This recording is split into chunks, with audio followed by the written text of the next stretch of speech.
so we'll smile. The biggest effort, right? Back. عقب جنبها وتجيب الداهية ما تزقنيش. And the press has treated us very well. Everybody likes us. The press is actually. Thank you very much, everybody. Thank you.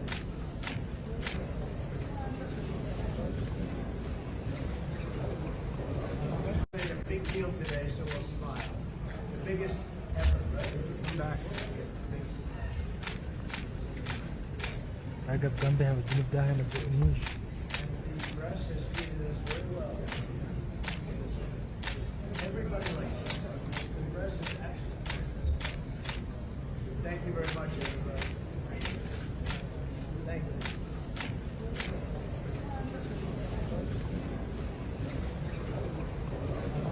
This took 3,000 years to get to this point. Can you believe it? And it's going to hold up, too. It's going to hold up. Shadows fall, time is slipping, hear the call. Okay, thank you. Heaven's crying can use out it. to all. The end is near, don't Use let it. it stop. Now's the moment, don't delay. Seek the Lord, find His way. He's waiting with faith.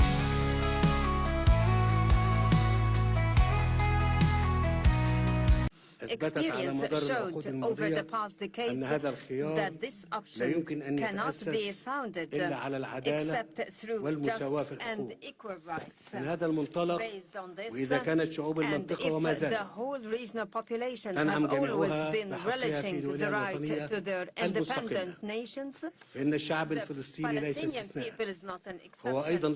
They too have the right to self-determination and to aspire for a future where war doesn't loom over, own the right to enjoy freedom and to live in their independent state, a state that lives side by side with Israel in peace, security and mutual recognition. Peace is not only crafted by governments but also built by peoples when they realize that yesterday's rivals could be tomorrow's partners. I avail this opportunity to appeal to the Israeli people. I say, let us turn this historic moment into a new beginning of justice and peaceful coexistence prevailing throughout prevalent life. Allow us to look forward together to a better future for the sons of our nations. Together, stretch out our hands for our cooperation towards a just and durable peace for the entire regional populations. This is the day that people across the region and around the world have been working, striving, hoping, and praying for. They have done things over the last month that I think were really unthinkable. Nobody thought this could happen. With the historic agreement we've just signed, those prayers of millions have finally been answered. As you know, the hostages have been returned, and further work goes on having to do with the, sadly to say, bodies. Together we've achieved what everybody said was impossible. At long last, we have peace in the Middle East, and it's a very simple expression, peace in the Middle East, and we've heard it for many years, but nobody thought it could ever get there, and now we're there. I want to congratulate everybody sitting in these first few rows and standing behind me. I don't know why they chose to stand, but I promise I'll make it short, okay? We are not going to keep you standing for long. These are great leaders. After years of suffering and bloodshed, the war in Gaza is over. Humanitarian aid is now pouring in, including hundreds of truckloads of food, medical equipment, and other supplies, much of it paid for by people in this room. Civilians are returning to their homes. The hostages are reuniting. I mean, it's beautiful. I'm just watching it backstage.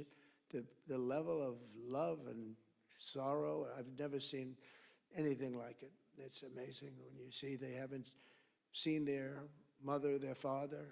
They haven't seen them in such a long time, and they lived in a tunnel, a very little tunnel, very deep.